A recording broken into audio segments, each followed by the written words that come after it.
Hello साथियों, A to Z classes में आपका स्वागत है। और आज हम एक अधिगम के नए टॉपिक के साथ जो लेओ वाइगोस्की का है उस सिद्धांत से हम मिलते हैं कि लेओ वाइगोस्की का सिद्धांत क्या था और ये कितना महत्वपूर्ण है कि आपके अधिगम के सिद्धांत में ये रखा गया है। और आज ये अधिगम का लगभग लास्ट टॉपिक होगा अधिगम का। यहीं तक वो अधिगम काउंट होता है। और भी मनोवैज्ञानिक होते हैं लेकिन आपके सिलेबस के अनुसार जो है यही आखिरी मनोवैज्ञानिक हैं। इस सिलेबस के अनुसार हैं तो बहुत सारे मनोवैज्ञानिक, उनके बारे में भी हम अलग से क्लास लेके जान लेंगे। फिलहाल हम इनके बारे में जानेंगे, लेव सिमनोविच वाइगोस्की। और इसके जानने से पहले हम चाहते हैं कि जितने लोगों ने हमारे चैनल को सब्सक्राइब नहीं किया है वो हमारे चैनल को सबसे पहले सब्सक्राइब कर लें और जल्द से जल्द और लोगों को ग्रुप में मैसेज कर दें कि ये वीडियो चल रहा है। ठीक, तो सभी को मैं गुड मॉर्निंग बोल दूं कि सारे लोगों को गुड मॉर्निंग एक साथ, कि बाद में आके रहें, जुड़ते रहें, बोलते रहें, बात करते रहें, हमसे बात ज़रूर करें कि क्या समझ में नहीं आ रहा है। मैं कमेंट के माध्यम से उनको अगले दिन पे वो चीज़ें मैं बता दूंगा, लेकिन कमेंट करें और अधिक से अधिक लोग जुड़ें। तो अब बात करते हैं लेव सिमनोविच वाइगोस्की। इनके बारे में आप लोगों ने सुना होगा, कई बार सुना होगा। थोड़ा सा आज उनके बारे में और डिटेल से जान लीजिए कि आपको वो चीज़ें भूले ना। एक मैं चाहता हूँ कि एक ट्रिक के माध्यम से वो चीज़ें आपके चलती रहे जो आप कभी भूले ना। तो आज बात करते हैं लेव सिमनोविच वाइगोस्की। ये क्या थे? एक मनोवैज्ञानिक थे। वो कहाँ के रहने वाले थे? तो रूस के रहने वाले थे। रूस में कहाँ ये जन्म लिए थे? मॉस्को में जन्म लिए थे। ये एक इंस्टीट्यूट है मॉस्को में ही, वहीं पे ये प्रोफेसर थे। प्रोफेसर किस रूप में? मनोवैज्ञानिक के रूप में। अन्य मनोवैज्ञानिकों को हमने जैसे पढ़ा कि जो अन्य मनोवैज्ञानिक थे, कोई शरीर मनोवैज्ञानिक था, कोई ओनली मनोवैज्ञानिक था, कोई लेखक था, इस तरह से वो बाद में मनोवैज्ञानिक बने। इन्होंने ऐसा कुछ काम नहीं किया। ये सीधे ही मनोवैज्ञानिक थे। इनकी जो पढ़ाई हुई ये मनोविज्ञान को लेके ही आगे बढ़ते रहे। उन्होंने मनोविज्ञान की ही पढ़ाई की और इन्होंने अपना एक प्रयोग किया। प्रयोग किस पे किया बताइए? इन्होंने अपना प्रयोग किस पे किया? सारे लोगों ने अपना अपना प्रयोग किया। सबको पता है थॉर्नडाइक ने किस पे प्रयोग किया, बिल्ली पे, पावलोव ने कुत्ते पे, स्किनर ने चूहे और कबूतर पे। इन्होंने भी तो कुछ इस तरह का प्रयोग किया होगा। किस पे किया? कमेंट के माध्यम से जल्दी बताइए कि किस पे किया इन्होंने प्रयोग। अरे भैया बता दो लोगन, जल्दी बता दो, काहे लेट होता। ये अपना प्रयोग कभी पूछे तो आप कहेंगे प्रयोग, इनका प्रयोग 2 बच्चों पे हुआ था। 2 बच्चों पर, 2 बच्चों पर। वो बच्चे कैसे थे भाई? बच्चे कैसे थे? बच्चे दोनों एक समान स्तर के थे। मतलब दोनों बच्चे समान स्तर में हम कह सकते हैं वे आयु के हिसाब से समान थे, वे बुद्धि के हिसाब से समान थे। लगभग बुद्धि का तो कोई नहीं कह सकता, लेकिन हाँ बुद्धि के कक्षा के हिसाब से समान थे। सामाजिक वातावरण के अनुसार समान थे। सामाजिक वातावरण, संज्ञानात्मक अनुसार पे समान थे। संज्ञानात्मक, ये इन 4-5 चीज़ों पे बच्चों में जो बच्चों पे ये प्रयोग किए थे, ये बच्चे इस तरह से वो सिमिलरिटी थी उनमें, आयु के आधार पे, बुद्धि के आधार पे, कक्षा के आधार पर, सामाजिक वातावरण के आधार पर, संज्ञानात्मक आधार पर, अन्य आधार पर, कि ये बच्चे समान रूप से थे। इन्होंने अपना प्रयोग 2 बच्चों पे किया था। ये जीन पियाजे से देखे होंगे कि इनकी जो थ्योरी है जीन पियाजे से मिलती जुलती होगी, और कहीं कहीं इनका और जीन पियाजे का, लेव वाइगोस्की का जीन पियाजे से टकराव होता रहता है। प्रश्न क्या पूछता है सबसे पहले ये जान लेते हैं। सबसे पहले एक बार प्रश्न पूछ दिया था हरियाणा टेट में कि लेव वाइगोस्की का पूरा नाम क्या है, तो इसीलिए मैंने इस नाम को पूरा रखा। लेव वाइगोस्की का पूरा नाम, यही नाम लोग नहीं बोलते हैं, सिमनोविच। अरे भाई खुल जा सिमनोविच से, मतलब खुल जा सिम जानते हैं, कहानी सुने होंगे अली बाबा 40 चोर की, तो उसमें खुल जा सिम होता है ना, तो वही सिमनोविच, बीच से सिमनोविच, यही भूल गए थे, लेव सिमनोविच। दूसरा प्रश्न पूछा था वहाँ के मध्य प्रदेश स्टेट में, आप उठा के देखेंगे तो जो लेव वाइगोस्की थे उन्होंने अपना प्रयोग किस पे किया था, तो उसमें आंसर में किस तरह से दिया था, 1 बच्चों पे, 2 बच्चों पे, 3 बच्चों पे, 4 बच्चों पे। अब आप जान लीजिए कि कितने बच्चों पे, 2 बच्चों पे। यहाँ पे आपके 2 प्रश्न क्लियर होते हैं। अब बात करते हैं इनके कौन कौन से सिद्धांत थे, ये ध्यान रखिएगा। उनके सिद्धांत का क्या नाम था, जल्दी बताइए, 1 मिनट दे रहा हूँ। बहुत ही फेमस सिद्धांत है, इनके कई नाम हैं। पहले सिद्धांत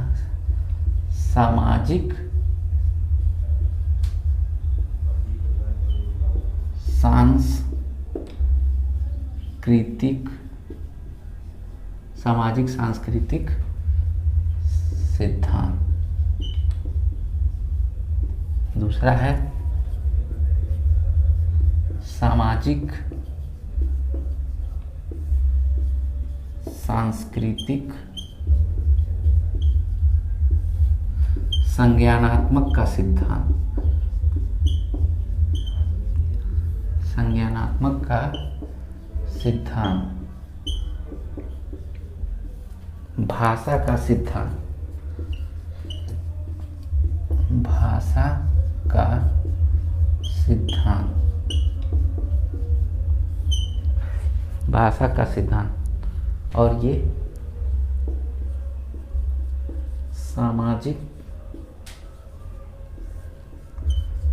निर्मित वाद का सिद्धांत। मतलब ये सारे इनके नाम हैं।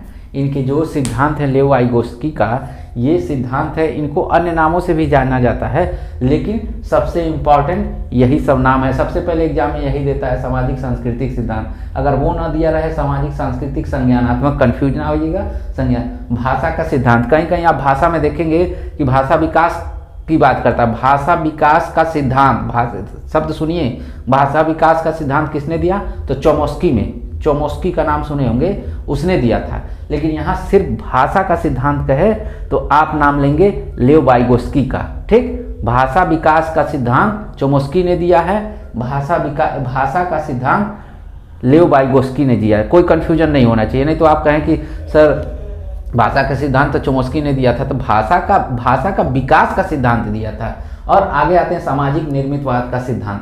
समाज में किस तरह की क्रियाएं निर्मित होती हैं, किस तरह से क्रिया करके आगे बढ़ता है आदमी, वो सामाजिक निर्मितवाद का सिद्धांत कहलाया। ठीक, ये सारी चीजें इनके सिद्धांत के नाम था।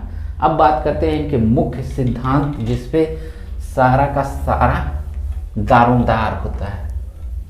कुछ इंपॉर्टेंट वर्ड होंगे जो बात करते हैं। ZPD, इन्होंने अपने सिद्धांत में ZPD, zonal of proximal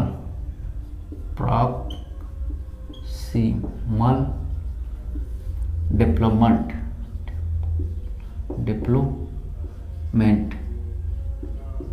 zonal of proximal development, इसकी फुल फॉर्म होती है। एग्जाम में सीटेट के एग्जाम में एक बार यही पूछा था कि जोनल ऑफ प्रॉक्सिमल डेवलपमेंट का फुल फॉर्म क्या होता था, या इसके एग्जाम में ये भी पूछता है zonal of proximal development ZPD का सिद्धांत किसने दिया था, तो आपका नाम यही होने चाहिए। लेओ वाइगोस्की के अलावा कोई नाम नहीं होना चाहिए। अगर जिस वर्ड में सामाजिक और सांस्कृतिक जुड़ जाए, इकलौते यही मनोवैज्ञानिक का नाम याद आना चाहिए। प्रश्न यही पूछता है कि ZPD zonal of proximal development क्या होता है। अब इसका मतलब क्या होता है भाई कि ZPD होती क्या है, तो ZPD का मतलब निकट विकास का सिद्धांत इसको कहते हैं। इसको अन्य नाम से भी निकट विकास का सिद्धांत ZPD को कहते हैं। कहीं कहीं दिया रहेगा समीपस्थ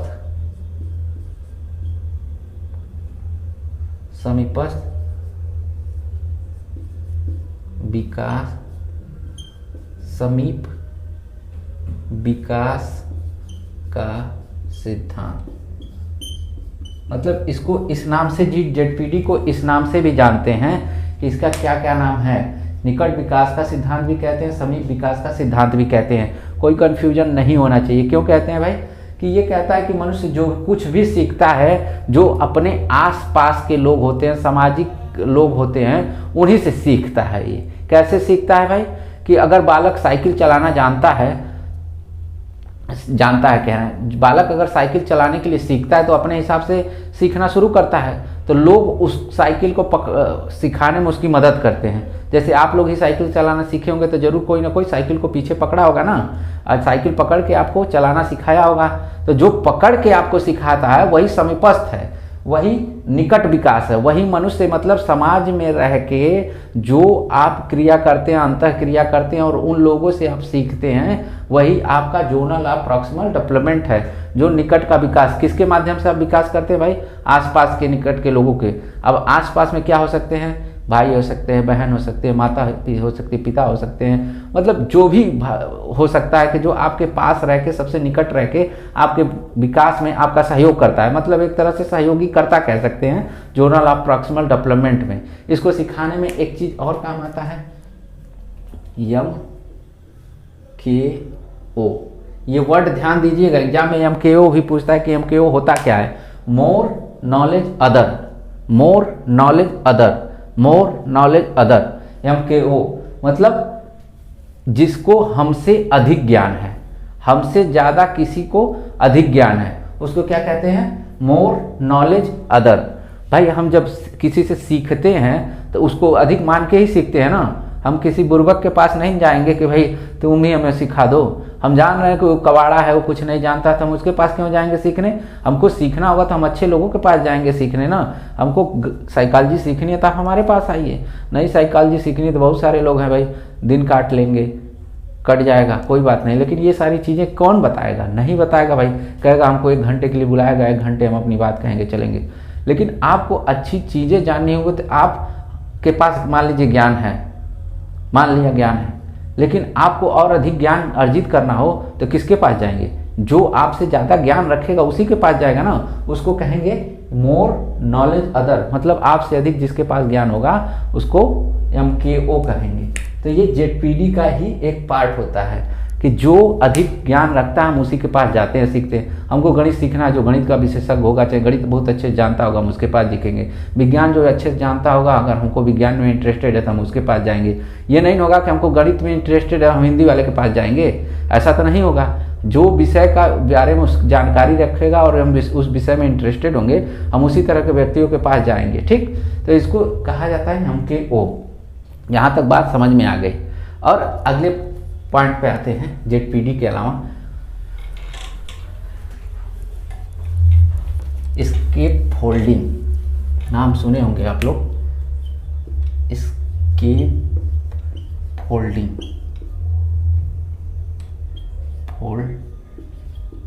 एस्केप फोल्डिंग। एस्केप फोल्डिंग क्या होता है भाई? पाड़ भी कहते हैं, पाड़, इसको ढांचा भी कहते हैं, इसको मचान भी कहते हैं।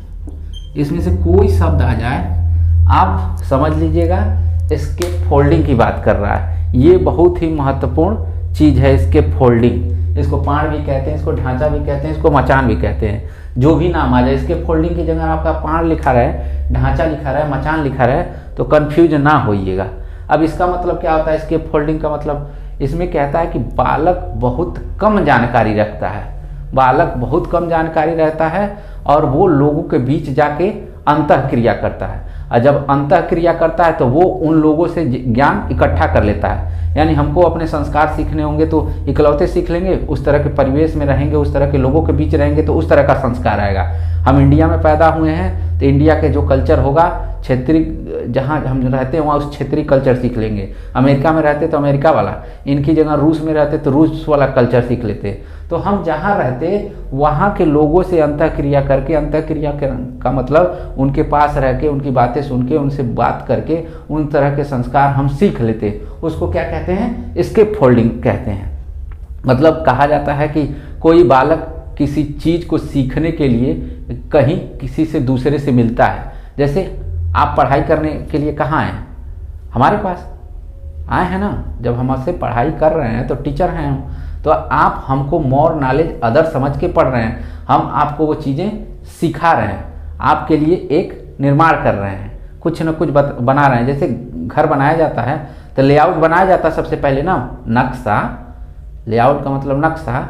वही नक्शा बनाने का काम हम करते हैं और उसी के जब एक बार नक्शा हम बना देंगे तो उसी के अनुसार आपका घर बन जाएगा। मतलब हम आपको गाइड कर देंगे कि किस किस तरह से आपको पढ़ाई करनी है, आप आगे बढ़ जाएंगे। जैसे आपको इंजीनियर बनना है तो आपकी पढ़ाई बताया जाएगा कि हाई स्कूल करिए, इंटर मैथ से लेके करिए, बीएससी करिए, एमएससी करिए, उसके इंटर के बाद से ही आप बीटेक वगैरह का फॉर्म निकलता है, उसके क्लियर करके आप जा सकते हैं, इंजीनियर बन सकते हैं। इस तरह से बात की जा सकती है।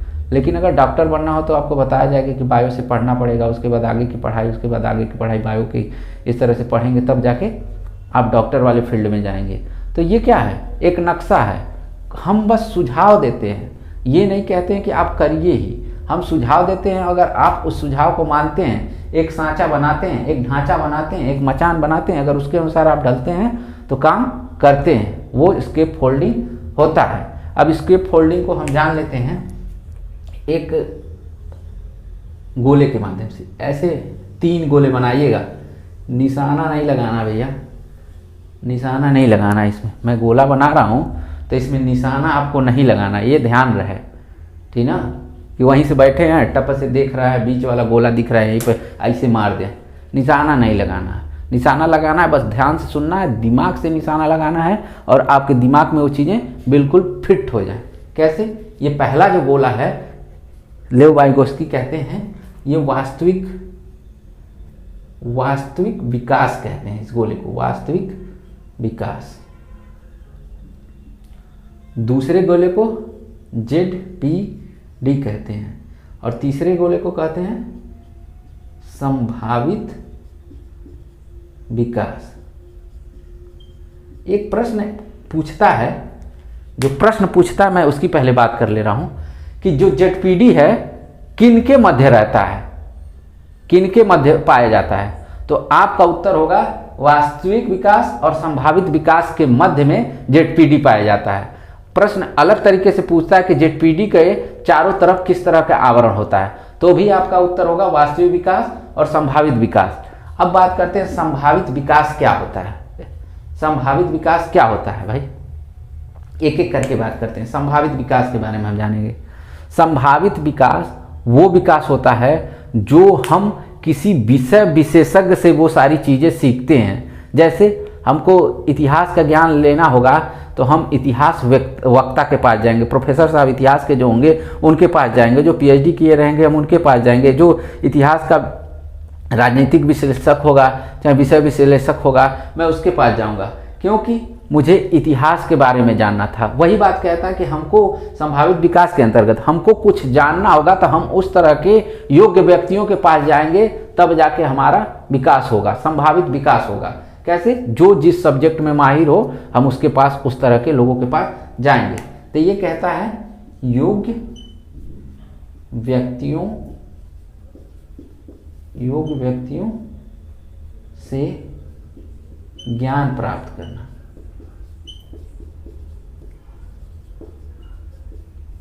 अब बात करते हैं वास्तविक विकास। वास्तविक विकास की बात कर लेते हैं। वास्तविक विकास क्या होता है, क्लास में आपके 100 लोग पढ़ते होंगे, 100 लोग में से 10 ही ऐसे होते होंगे जो अपना खुद का विकास कर लेते हैं। खुद सर कुछ 2-4 सवाल बताते हैं, बाकी सारे सवाल वो अपने आप हल कर लेते हैं। और 90% ऐसे होते होंगे कि सर जैसा बताते हैं उसी तरह से वो सवाल को हल करते हैं। लेकिन 10% वो विद्यार्थी होते हैं जो सर के सवाल को 10 अलग तरीकों से भी हल कर देते हैं। वो 10% के विद्यार्थी होते हैं। उसको क्या कहा जाता है, वास्तविक विकास। मतलब उनका विकास सामान्य स्तर से थोड़ा सा अधिक हो गया है, उसको वास्तविक विकास कहा जाता है। ये करते हैं क्या, खुद के ऊपर बहुत ज़्यादा विश्वास रखते हैं, यानी स्वयं के द्वारा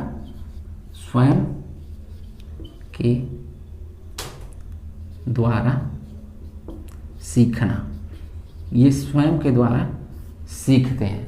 और एक बात और जान लीजिए, एस्केप फोल्डिंग जो है, एस्केप फोल्डिंग, ये शब्द लेव वाइगोस्की ने बहुत बार प्रयोग किया है, इसलिए इसको एस्केप फोल्डिंग। लेकिन अगर इसे पूछे कि एस्केप फोल्डिंग जो शब्द है उसके प्रतिपादक, उसके जनक कौन है, तो यहाँ पे कन्फ्यूजन होगा। अगर सबसे ज़्यादा प्रयोग की बात करेंगे तो लेव वाइगोस्की आएंगे ही आएंगे, लेकिन अगर कहेंगे कि इसके प्रतिपादक, इसके जनक, इसके प्रतिपादक कौन है, तो आप इसका उत्तर लगाइएगा James Bruner. James Bruner, James Bruner को, एक मनोवैज्ञानिक हैं, उन्होंने स्केप फोल्डिंग शब्द का प्रतिपादन किया था। ये ध्यान रहे, प्रतिपादन पूछे तो स्केप फोल्डिंग में लगाइएगा जेम्स ब्रूनर का, लेकिन अधिकांश शब्दों में प्रयोग होता है। अगर इसका सिद्धांत है तो आप इसका कहेंगे स्केप फोल्डिंग का बहुतायत शब्दों में प्रयोग किया तो लेव सिगमंड वोच वाइगोस्की ने किया था। ठीक, अब यहाँ पे वास्तविक विकास आपको समझ में आ गया कि स्वयं के द्वारा, हम अपने टैलेंट के द्वारा हम सीखते हैं। यहाँ पे हम बहुत दूसरे लोगों से मिलते जुलते नहीं हैं, हम अपने द्वारा ही बहुत कुछ सीखते हैं। बहुत कम लोग दूसरा कुछ हमको सिखाते हैं, लेकिन हम वो कार्य हम खुद सक्षम होते हैं। अब बात करते हैं जेडपीडी। जेडपीडी के बारे में अभी बात ही की गई कि जेडपीडी क्या होता है। ये दूसरों से सहायता लेके काम करता है। ध्यान लेना, जेडपीडी में हमेशा दूसरों से सहायता के द्वारा ही, दूसरों से सहायता के द्वारा ही कार्य कर पाना। मतलब ये इसके पास खुद का कुछ ज्ञान होता है, लेकिन उस ज्ञान को इंक्रीज करने के लिए ये हमेशा दूसरों से मिलता है, दूसरों से जानने की कोशिश करता है। ये कहता है कि हमको कभी भी कुछ भी अपने माध्यम से नहीं सीख पाएंगे। हमको जब भी कुछ सीखना होगा और अधिक से अधिक जानकारी लेनी होगी तो हमको दूसरों की ही सहायता लेनी पड़ेगी। इसीलिए इस सिद्धांत को सामाजिक सांस्कृतिक विकास का सिद्धांत दिया गया है, क्योंकि इसमें कहा जाता है कि जो भी मनुष्य रहता है वो समाज के वातावरण से सीखता है। और जीन पियाजे यही बात जीन पियाजे इनकी उल्टी कर देते हैं, कहते हैं कि नहीं भाई, सामाजिक विकास के द्वारा नहीं सीखता है, पहले हम अपने हिसाब के से सीखते हैं, मतलब स्वयं के द्वारा सीखते हैं, हम दूसरे के सहायता के द्वारा नहीं सीखते हैं। इसीलिए कहता है जीन पियाजे कि विचार मनुष्य में पहले आता है। जीन पियाजे क्या कहता है? जीन पियाजे क्या कहता है? यहां लिखेंगे हम जीन पियाजे, विचार पहले आता है और भाषा बाद में, भाषा बाद में। और यही वाइगोस्की कहते हैं, वाइगोस्की कहते हैं भाषा पहले और विचार बाद में। यहाँ पे इनकी टकराहट एक बार और होती है कि भाषा पहले आती है और विचार बाद में। वही जीन पियाजे कहते हैं विचार पहले आता है और भाषा बाद में आती है। ये भाषा को ऐसे करके इन्होंने बताया था कि किस किस तरह से विकास होता है। जैसे कहते हैं समाज का पहले विकास होता है समाज में, उसके बाद समाज से हम सांस्कृतिक क्रियाएं सीखते हैं, सांस्कृतिक क्रियाएं सीखते हैं। उसके बाद हम क्या सीखते हैं? भाषा। इस रूप में इनका क्रम चलता है। हम समाज में आते हैं, सबसे पहले हमारा जन्म होता है। कहा जाता है कि विद्यालय समाज का लघु रूप है, चाहे समाज के द्वारा हम सीख के विद्यालय में जाते हैं। किसके माध्यम से? समाज के द्वारा ही हम जाते हैं। और अब समाज में हम क्या सीखते हैं? वहाँ की सांस्कृतिक क्रियाएं सीखते हैं। सांस्कृतिक क्रिया किस रूप में सीखते हैं? भाषा के माध्यम से। तो ये लेव वाइगोस्की जी ने ये सारी चीज़ें हमको बताई हैं। यहाँ पर विचार कहता है कि पहले विचार पहले आता है। जीन पियाजे कहते हैं विचार दिमाग में पहले आता है, जब विचार आ जाता है तब हम भाषा के माध्यम से उसको व्यक्त कहते हैं। और ये कहते हैं कि हम जब समाज से सांस्कृतिक द्वारा भाषा सीख लेते हैं तब हम अपने विचारों को व्यक्त करते हैं, भाषा के माध्यम से विचारों को व्यक्त करते हैं। ठीक, पहले हम भाषा सीखते हैं तब उस तरह के विचार हमारे जहन में आते हैं। तो ये चीज़ें थी कि जीन पियाजे और वाइगोस्की के। ध्यान से एक एक टॉपिक सुनते रहिएगा, सारी चीज़ें क्लियर होती चली जाएंगी। अब कहा जाता है कि सामाजिक भाषा, लेव वाइगोस्की जी कहते हैं सामाजिक भाषा और आंतरिक भाषा। एक पॉइंट पे यहाँ भी टकराहट होती है। सामाजिक भाषा दूसरी, आंतरिक भाषा। यहाँ पर भी जीन पियाजे का जो मत है वाइगोस्की से थोड़ा सा हट के है। यहाँ पे सामाजिक भाषा में लेव वाइगोस्की जी कहते हैं कि जो कुछ भी हम भाषा सीखते हैं वो समाज के माध्यम से सीखते हैं, मतलब दूसरों से दूसरों से भाषा सीखते हैं। हम जो कुछ भी सीखते हैं भाषा, वो समाज के माध्यम से सीखते हैं। और आंतरिक भाषा में वो कहते हैं, इसी नियम का विरोध पियाजे ने किया है। विरोध पूछे एग्जाम में कि इन दो नियमों में जीन पियाजे ने किसका विरोध किया है, तो आप कहेंगे आंतरिक भाषा का। पियाजे जी ने विरोध किया, विरोध पियाजे ने किया है। अब आंतरिक भाषा में क्या, बालक जाता है, आप लोग देखते होंगे, कुछ आप अपने आप से बातें करते हैं। वो क्या करते हैं, ये गलत किया, वो अच्छा किया, ये बुरा किया, अपने आप से बड़बड़ाते रहते हैं, कहाँ पता नहीं क्या बड़बड़ाते रहते हैं। तो वो चीज़ें हैं अपने आप से निर्देशित होना। ये कहता है अपने आप से निर्देशित, अपने आप से निर्देशित होना। मतलब हम क्या गलत किए हैं, अपने आप से सोचते हैं कि यार ये अच्छा नहीं किए, वो ठीक नहीं किए, अपने आप से कहते हैं। तो ये किस भाषा के अंतर्गत आएगी, आंतरिक भाषा के अंतर्गत आएगी। अब बात करते हैं आंतरिक भाषा, समझ लिए कि जो हम अपने आप खुद से बात करते हैं, अपने आप से, ये नहीं कि दूसरे से। और यहाँ पे हम दूसरे लोगों से बात करते हैं, अपनी बात रखते हैं, विचार रखते हैं, भाव रखते हैं। यहाँ पे हम किसी से भाव विचार नहीं रखते हैं, अच्छा किया, गलत किया, क्या किया, नहीं किया, वो हम बात करते हैं। ठीक, अब फिर अगले पे आते हैं, पारस्परिक शिक्षण। पहला पॉइंट आता है इनका, बहुत महत्वपूर्ण है कि पारस्परिक शिक्षण किसने दिया। ये प्रश्न कई बार पूछा गया है कि पारस्परिक शिक्षण किसने दिया है, तो आपका उत्तर होगा लेव वाइगोस्की ने। पारस्परिक शिक्षण में क्या होता है कि इसमें छात्र और टीचर के बीच संवाद होता है। इसमें क्या होता है, टीचर और जो स्टूडेंट होता है उसके बीच संवाद होता है, यानी गुरु और शिष्य के बीच संवाद। यानी कोई समस्या है तो गुरु उस समस्या को, या शिष्य को कोई समस्या है, क्लास में अक्सर टीचरों से या स्टूडेंटों का मनमुटाव होता है ना, तो वो क्या करता है, एक बातचीत के माध्यम से हल निकलता। भारत और पाकिस्तान का मामला, उसमें क्या कहा जाता है, बातचीत से भाई समस्या का हल कर लिया जाए, तो वो पारस्परिक शिक्षण के अंतर्गत आएगा ये उदाहरण।